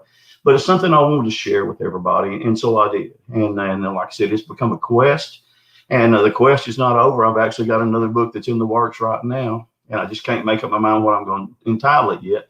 But it's going to have a lot of the encounters that I didn't get to include before, as well as some of my research with Stephen Hill, the man who's been my research partner, basically friend for 35 years, but been my research partner. And well, man, he's just steady Eddie, truthful as he can be. Good researcher, and man, I mentioned Jim. Boy, he's great. Randy Crawford is great. Shannon Cruz, one of my research partners, is just really, really guys. Some of the guys that I have, even my wife and my son. So it chronicles all our stuff, and I've got some new stuff. Like I said, got some that I've got to filter up from what I found yesterday. But I think you're gonna be really interested in, and know that when I'm there, I'm generally in the woods, and when I'm in the woods, if I've got some spare time, there's sometimes you're going to learn what not to do, but still on something other like that, when you can put that in, file that in that knowledge, and then to come back and use it later on, really, really makes it for an interesting, quote, hobby, unquote. Oh, yeah. Hey, Tex, go ahead. I just got a quick question, and Tex, go ahead. You've been in the woods so many times. Well, I mean, Tex and I have talked to you all the time. We know your story. And so for the people out there listening, and even maybe for me, I know I've asked you this before, though, because you are out there. You think there's a difference between the flesh and blood and spiritual or supernatural? Do you think, what side of the coin are you on? I know people don't like to answer that one way or the other, but I guess with your experiences, have you seen these things cloak or come out of a portal, or just pretty much been the standard Bigfoot like you've been talking about all day? Mine has basically been standard. Like I said, because I haven't experienced it yet, is because of the reason that I don't talk about it. I've got people that I love and respect with all my being that have said this happens, and I'm not going to diminish their credibility or anything else like that. I just can't give a answer from a point of that. But I'm going to tell you this much, and this is the truth. There is a spiritual dimension to this world. Even the Bible, I'm a big Bible believer, but people say, oh, well, you can't. No, the Bible talks about a spiritual dimension. But I'm going to tell you something else. There was a guy who did a study. He thought, well, man, if when people die and if they have a spirit, surely that spirit's got to weigh something. It's got to occupy space. So he got several people that he had right at their moment of death and had them actually on a bed there that had a calibrated scale. He found that people lose 0.21 grams at the very moment that they die, and he placed them on a table. That doesn't include, from the body functions when the body turns loose the muscle. He said all that was still on the table, but because of that spiritual element, he said people lose 0.21 grams, or like 3/4 of an ounce, something other like. I remember that. Whenever they die, I thought, man, that is really interesting. But there is a spiritual element to what we have, and I went out with some friends here during the Keith Crabtree camp out that we had for Halloween, and right as we got down, there's to a place where I have a lot of Bigfoot encounters. And as we were walking up, this other friend of mine, his name is Jason, and boy, as good a guy, him and his wife, good people as you ever want to meet. And all of a sudden, he held his hand up. He goes, what? And I would say something. He held it up again. He goes, Will, I had done my call. And he said, there's a Bigfoot right across this waterway. And I said, yeah, he generally comes up. He said, there's one behind us over here that's a prankster. And I knew that. I've seen he scared the lady I told you from Atlanta. He scared her one day. And he said, there's a couple of females back there. And I said, how do you know? He said, because they're, doing the speak with me, what some people call the mind speak. And he said, this Bigfoot knows you. And, not knowing what to say, he said, but he said that you don't talk to him. And I said, man, I'll be honest with you. I said, I don't know how to talk to him. I said, if he's been trying to, talk to me, the message hadn't got through. Maybe it's my thick head, rather than him that's on the short side of it. But anyway, he was sitting there talking about some things that this Bigfoot had told him. And so I have one of my good friends there with me that researches out of Shreveport.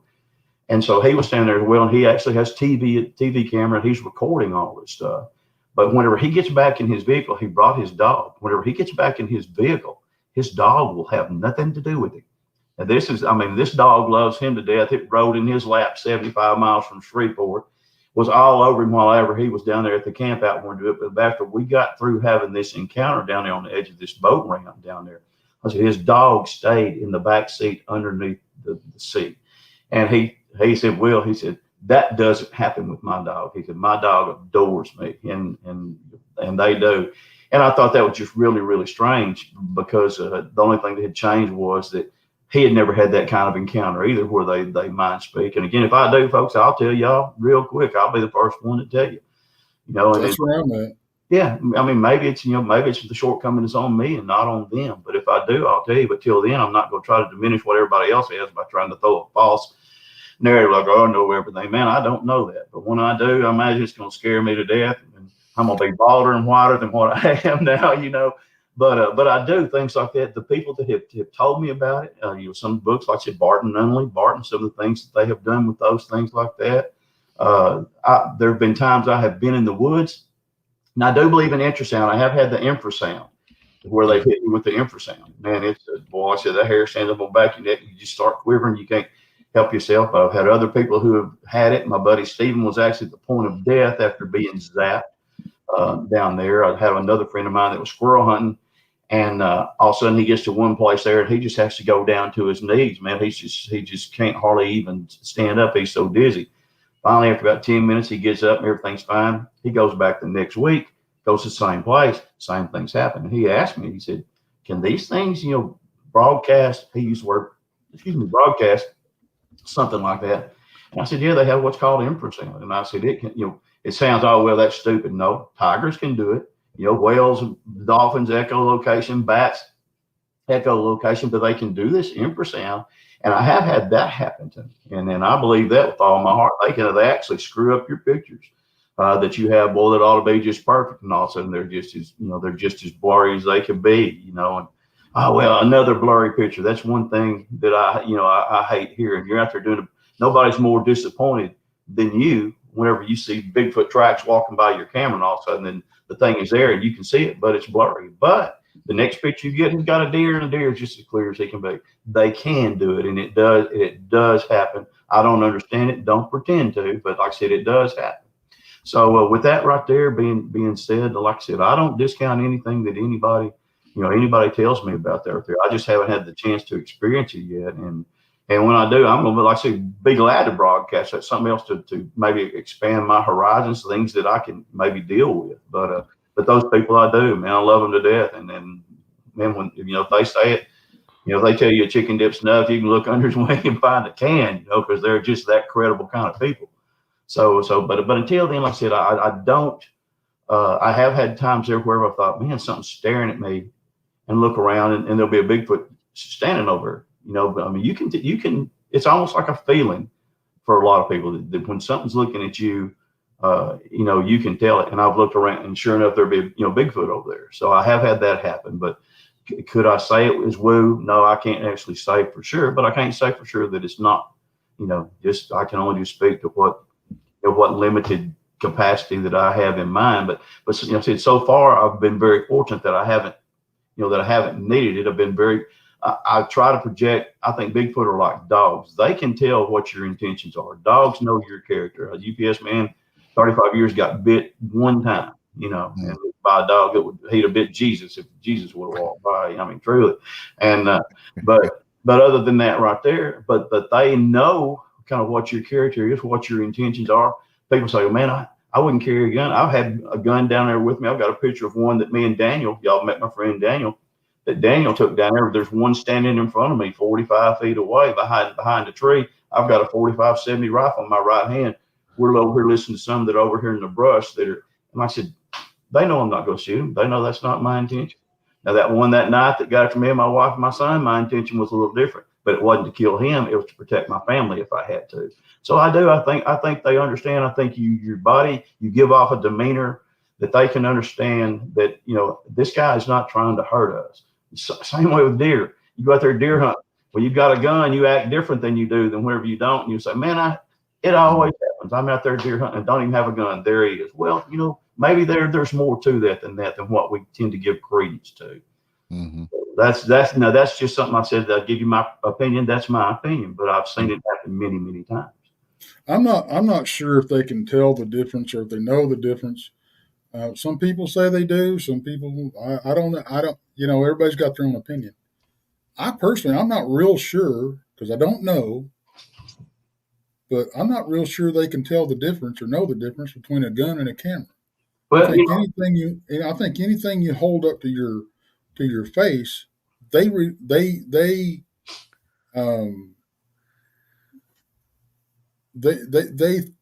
bad things happen. yeah, they interpret that body language. Try to Yeah. interpret that. When I told you about the one, that friend of mine that got the one took 4 years, he started carrying with him a nice high-dollar camera after he'd seen that Bigfoot 4 years ago.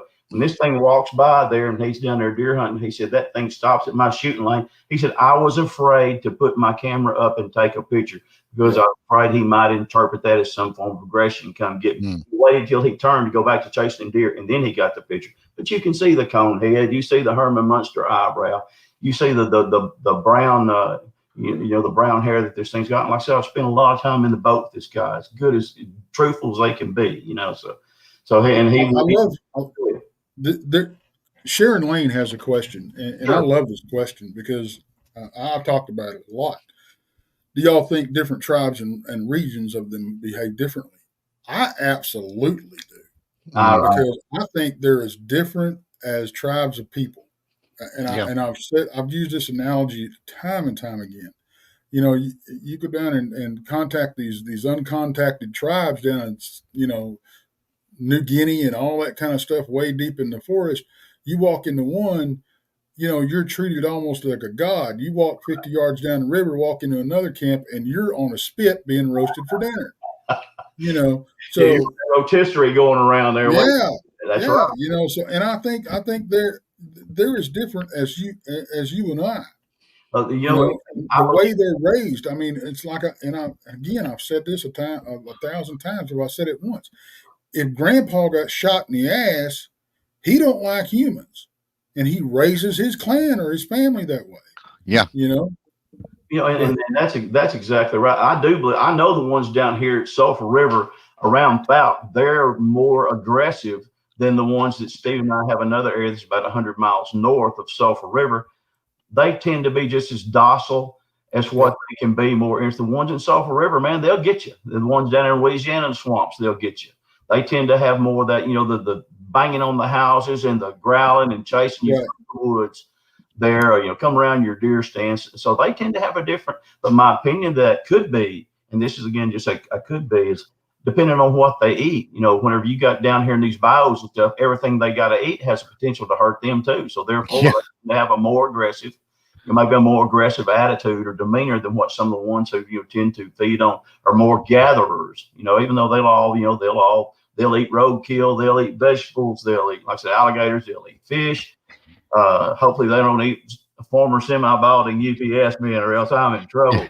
But they eat what, they take advantage of that, but it's more of a docile kind of gathering, so they don't have attitude. And really quickly, and you can go on, I was just thinking, that's such a great point, because I'm just thinking about me, if I'm Sasquatch, and I'm in the Everglades, and I'm hungry, and I'd be, damn it, I got to go wrestle a crocodile or an alligator. Where if I lived in Michigan, I can just go snatch me a deer and break his neck. Sure. And I think they recognize that. I've seen there some of the pictures I think I've shown some of these deals of the hogs. The 300 or 400 pound hogs, and then one of them that's actually charging man. He breaks the panels on the hog panel. He's actually crawling over the panels to go get my buddy. So my buddy has to shoot him down off the daggum fence. Then you'll see another in there of a 6-foot rattlesnake going through there. And that's not the biggest rattlesnake that I've ever killed, but you'll see a 6-foot rattlesnake, which is about as tall as I am, going through there. Man, that dude ain't doing nothing, just bringing the pain anytime you go through there. People say, oh, well, his big old, he's got that big old body. What's that going to do? Well, suppose he gets bit whenever he's a juvenile or whenever he's younger and he doesn't have all that body mass. So again, I think that could have something to do it. And that's just my thought on it, but I've analyzed that as to why, because they are different 100 miles north of right here. They're different as they can be, daylight and dark. So I hope that answers our question, and I hope that kind of gives you some insight to what I consider down here, because I've thought about that, and that is a great question. And it's like you were saying. You call them different species, and I don't view them as different species, just different breeds or brands. I mean, I think they're like humans. We've got Asians, we've got African Americans, we've got Caucasians, we've got Pacific Islanders, and I think that's where basically the same difference is with these creatures. And I think that's why we see the different looks, we see the different behaviors, and all that kind of stuff. And I think it does vary from region to region. The ones that are up, in a higher altitude in the mountains are going to behave different than the ones that are in the swamp because the survival techniques are different. Yep. So yeah, you're gonna. I think definitely behavior is regionally dictated, and also, the way they're nurtured, and the way they're brought up. It's like the stories we hear from the Native Americans. Some of them had, they had not good encounters. They were stealing their women and their children, and some of them actually say they traded with these creatures. Yep. So, the relationship that they tend to have with humans are way different. They're very varied. Yeah, exactly. And like I said, down here in the South, man, like I said, everybody gets a gun before they get a baby. Right. And so therefore, and you'd be surprised. I mean, people I've heard, even though they know nothing about these beings, like I said, thank goodness most of mine have been basic. I've had 3 that have been kind of really aggressive, but other than that they are docile. But first thing they say, man, if I ever see one, I'm gonna drop him where he stands. I'm gonna blow a hole in big enough you can read a newspaper through. Mm-hmm.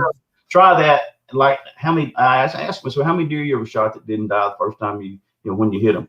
Oh, I've had several. We'll try that with Bigfoot. Then Bigfoot gets to go home, and then it's not going to be a fun game, And and everybody, and that brings up another thing. Everybody talks about when I first got into this game. I mean, a lot of people were talking about how unkillable they were. They're not unkillable.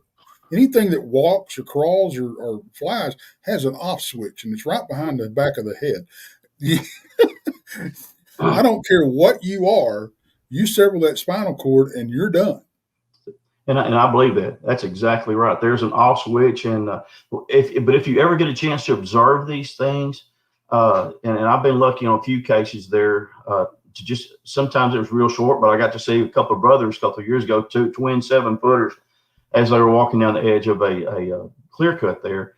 And the way they react with their own tribe members or their own troop members, man, it's almost like we react with our family or with our children and things like that. They're nurturing. That mama that was there the night that I told you me and Reese were there, had the twins, man, she was just as patient with Reese and I, knowing that we were sitting there watching her as she was with those infants of hers. And then some of the pictures I've got where the Bigfoot are standing there and they got their babies beside them, you can see that same kind of almost that same kind of familial love that they have. Right. What we have. Yeah. I don't think, and I get beat up a lot about this, and I really don't care, but because I don't think people really understand what I'm trying to say. Mm-hmm. If people will look into the behaviors and the self-awareness that killer whales have, right, you see the same behavior in these clans of Bigfoot. They grieve their losses. They, some mate for life. They teach different hunting techniques. They're strategically minded. They're very close to human. Yeah. In the way they act, and so are killer whales, and a lot of other aquatic mammals are the same way. But killer whales tend to stand out because of their intelligence level, and I mean, let's face it, they've got their own freaking language, or else they couldn't. You've got different pods that will run into different pods from another region and teach their hunting techniques and pass it on. Yep. You're seeing the same thing in these Bigfoot clans or tribes or families, whatever you want to call it. So it's not. I don't see it as this great special thing. It's just something that an intelligent animal has, So I don't see. I'm not saying they're not special. They're absolutely a special animal, and they are animals. We're animals, but I don't see it out of the realm of possibility at all that they have shaman or they have religious leaders or that type of thing in their communities. Because even as primitive humans, we did, because there's things in the natural world that they have to have explanations for, whether it be, like my mama used to tell me when I was a little kid, be scared of thunder and or whatever. She goes, don't worry about that. That's just God bowling. So, whatever they tend to believe. But I do think there is probably a level of that in these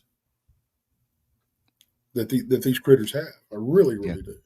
And really briefly too, Tex, I believe I concur, with everything you said. And another thing about, you mentioned about, not killing them or they can't be shot or killed. I tell you, not that I'd ever want to do that because I personally would not hunt down and shoot a Bigfoot. However, I think it's probably been done and I think that they can be. But I think the reason too, you don't hear a lot of stories about Bigfoot being hunted, because I will say this: if you think of all the things you just said and what Will was talking about, you probably, if you're lucky enough and got that shot, could take one down, but you probably won't live about it to tell the story either, because they don't travel by themselves. And I think that that's right. Their relatives who get you, if not immediately, they will get you, right? You ain't getting out of the woods. That's how you could tell that Rick Dyer and his buddy who hoaxed that one in that daggum ice chest. Oh yeah, there was one following us around. And when we drug it out, no, that didn't happen because they would have killed you. Just like here's one. I've got a friend of mine named Doyle Holmes. And Doyle, if y'all have ever watched a show called Monsters and Mysteries in America, and it's Monsters and Mysteries in the Ozarks. Doyle is the man who saw one that was going around the edge of the lake, and he could actually see the thing trying to kick stuff up out of the water. Up in there to get food right there. And so he was on there. He's actually got the footprint that has the bunion on it. But Doyle has them on his land with his family land, and the others that goes up with the timber companies there. And he actually ran up on a mama with a baby one time. She was in, I think, a blackberry or a dewberry bush there. And he said, whenever he went up on I think it was his four-wheeler, he went up and that thing stood up, and he said, and he's got a picture of it. He showed me the picture about 3 months ago. And he said, you can see that mama, and she's actually pushing that baby's head that she's got with her. She's actually pushed it down the brush and posturing towards him so the baby then can get away right there. So they do, man. They're different. They're not just, oh heck, all hands to himself and let it go. They're different and they're intelligent. There's design and artfulness in what they do. I think they all right, well, I'll let y'all talk. No, you're good, Tex. Oh, yeah, something going on. Oh, okay. Again, yeah, I think just like we were talking, I think they're social beings. And I guess I'm kind of with Tex, when people hear the word animal, we are animals, and I think they are human. I think there's a human part of them, right? I'm not going to say they're just some creature. Now, I always say creature or beast or this and that, but you got to remember too that I think there's some traits, qualities of what we all are, right? Would you agree with that? Well, you think there is, absolutely. I mean, it used to be everything was animal, mineral, or vegetable. That's how I qualified. I'm not a mineral or vegetable, so we're animals as far as it goes. I'm not trying to hurt anybody's feelings or they're people and all this stuff. I don't mean anything by that, and I think they're looking for more of a fight than what they can back up. I don't mean anything by that.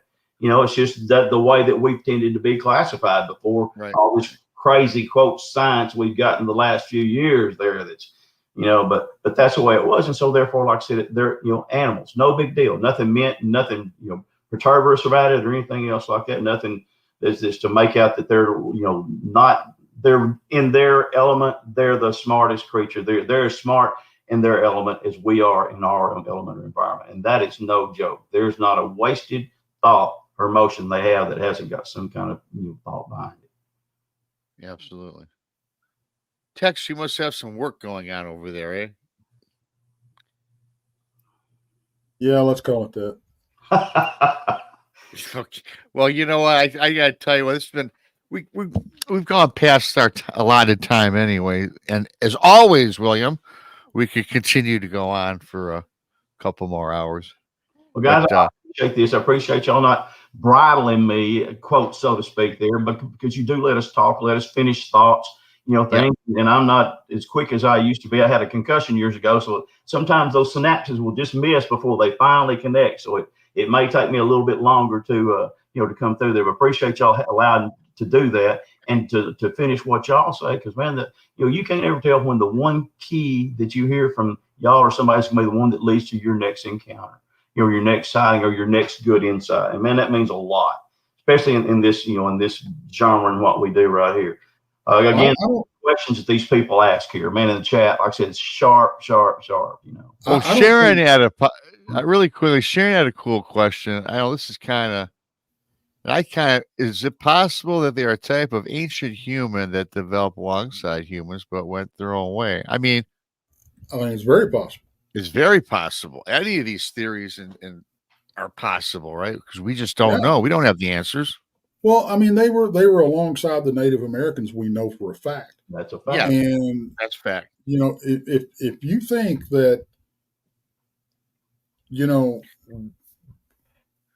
they didn't learn from each other, you're barking up the wrong tree. You're running around with blinders on.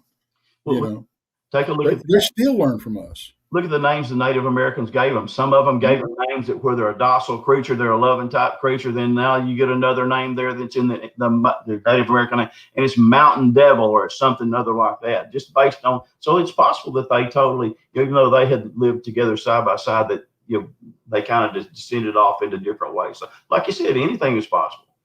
If I get to heaven, I'm gonna ask Jesus that same thing. And you might not even have to ask him. You might just be able to see that. You might have that ability, right? I don't know. But I will say this, and you mentioned this in your book, even though all the encounters pretty much in your book, some are docile. You had a couple hair-raising ones, I should say. But still, though, when it comes to the woods and cryptids of the woods, I don't care if it's Bigfoot or a dog man, right? Right. Still, you can't trust them because you don't know what they're all about. And just like human beings, everybody, there's a good and bad in human being, just like I'm sure there is in with Bigfoot or Sasquatch out there. And there's some good people that have bad days, and all of a sudden they go, turn to 11 werewolf before they get their coffee. That they can be having a bad day. Again, just like Dogman, the one Stephen and I have been around, we hadn't had any trouble. Man, they're scary looking. Boy, you look at them, you're like, oh man, I'm fixing to wet my britches. And I don't mean that ugly, but they're just that scary. You can't comprehend what you're looking at. And they just keep going right down the same old trail. They may look over at you, but they haven't, paid us any attention so far. And that may change, next time we go. But again, these things, they're in their own element. They want to survive just like we do. And I think, and Will, I'd like for you to weigh in on this actually, because it's my opinion, and I'm not going to state it as fact. But in my opinion, a lot of people, not all, but a lot of people, they talk about having these aggressive encounters when they get bluff charged and that type of thing. In my opinion, and this is how I look at it, and this goes with any animal, and that's not an aggressive encounter. It scared the hell out of me. You betcha. But it's not aggressive. It's them trying to keep the situation from escalating to an aggressive encounter. And that's a good point, because it is. Because the ones I've had that have been aggressive, like I said, I've had one or two that I'm sure that it could have ended the other way. I have one with my pit bull there with me. The one there with Cindy with Cindy and Reese and I. Then I had another there last year that ran down the hill on me, got in this thicket. We kind of squared off at each other, and I finally pulled both pistols out of my pocket like Wild Bill Hiccup and backed up the hill, because you could just tell he wasn't going to be open to negotiation about being docile if I didn't get out of there. But like I said, he did what he did. He could have just come on in, man, got me good.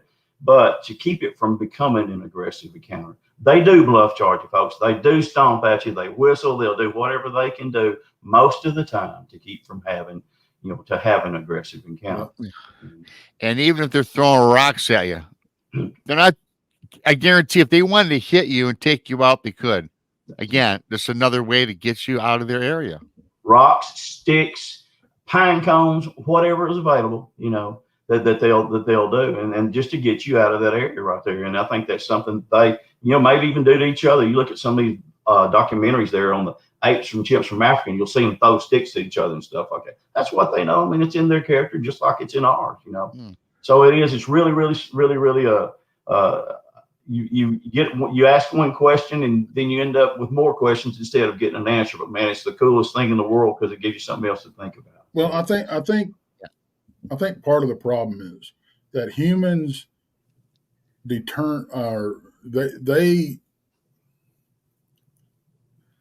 anything that intimidates them, they view as aggressive. Yeah. They view it as a monster. The same thing. Anything loose.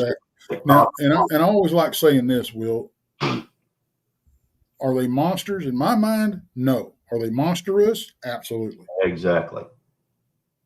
Man, my shoulders are about a little over 2 foot wide. I used to be a bodybuilder. When these things have shoulders that are 4 feet wide, and their heads are daggum as big as if there's such thing as an 8 to 10 gallon bucket as that. It's not just a little bitty thing like what we got. They've got heads. Right. Right.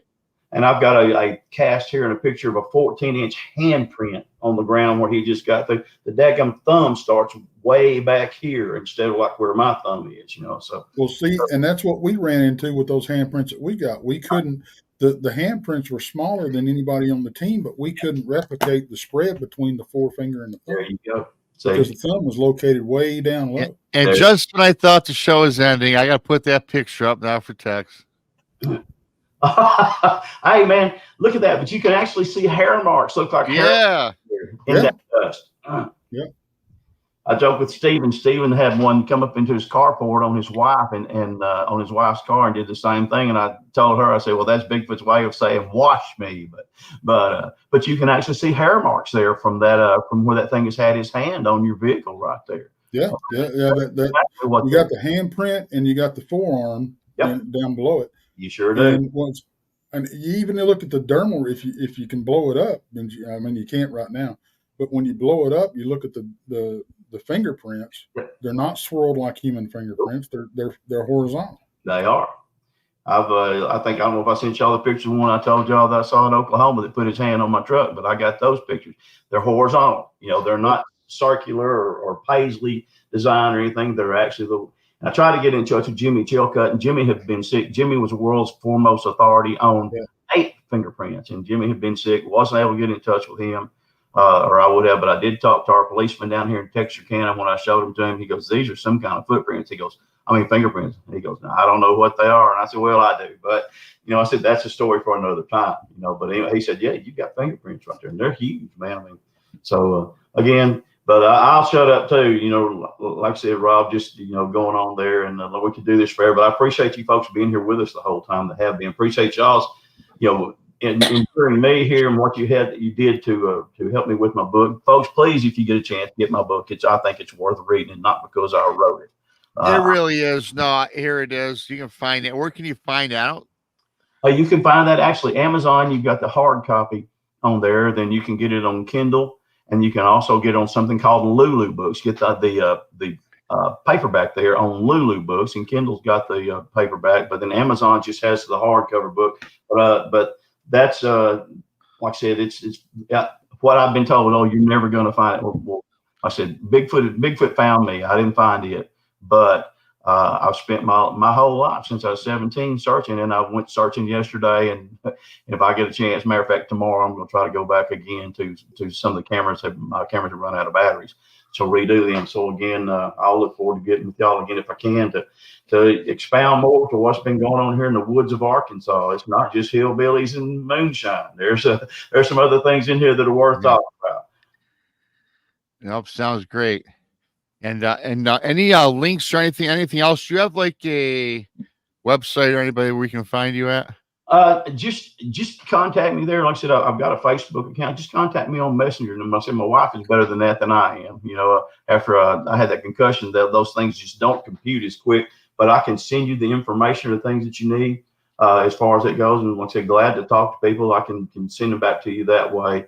But again, look up William Lunsford there on Facebook, or like I said, Facebook Messenger. You'll see a picture of me doing what I've been doing here the whole show. I've got my hand right there on my goatee there, and you'll see me there. And like I said, glad to talk to anybody, man. I'm easily accessible, and for anybody to spend their time talking to me and listen to me, man, I greatly appreciate that. That's not something that I take for granted, regardless of who it is. And so you're welcome. And if I don't get you, sometimes I'm in Facebook jail. Sometimes we have some really bad internet. Yeah. Facebook jail. I think I'd get released today. I was put on a 7-day. Yeah.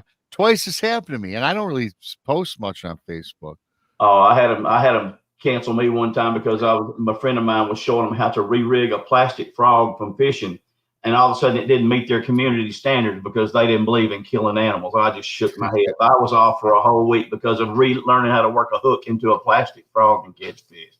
So they're about as intelligent as they appear to be, and that's as much as I'm going to say about that right there. They and let that go with that. But when every day I hear another reason I'm so glad I'm not on Facebook. Man, I do it because of what we do here, and that's the only reason I subject myself to that bull crap from them right there, is because I want to talk to the people who enjoy doing what we're talking about right here, and have some other things. I've met I met 10 or 12 good people this year that I never met before. Consider them lifelong friends from now on. Man, we've been out to the woods. We still contact on the telephone, shoot the breeze, send pictures to everybody, and that's what this is all about. So. Very good. And again, I think your friend Will. I think me and Tex definitely want to meet you in person, and maybe we'll come across paths and maybe hit those woods too in Arkansas. I don't know, but I do want to thank you so much for coming on. I want to thank everybody for coming on and watching today. Thanks to Mike for the super chat. Again, check out Will's book. Subscribe to Texas Front Porch, Bigfoot, Mission Rob, and the Blondes Blues Paranormal Podcast on YouTube. And until next time, for Will and for Tex, I'm BMR, and we'll see you next time. Thanks everybody. Appreciate it.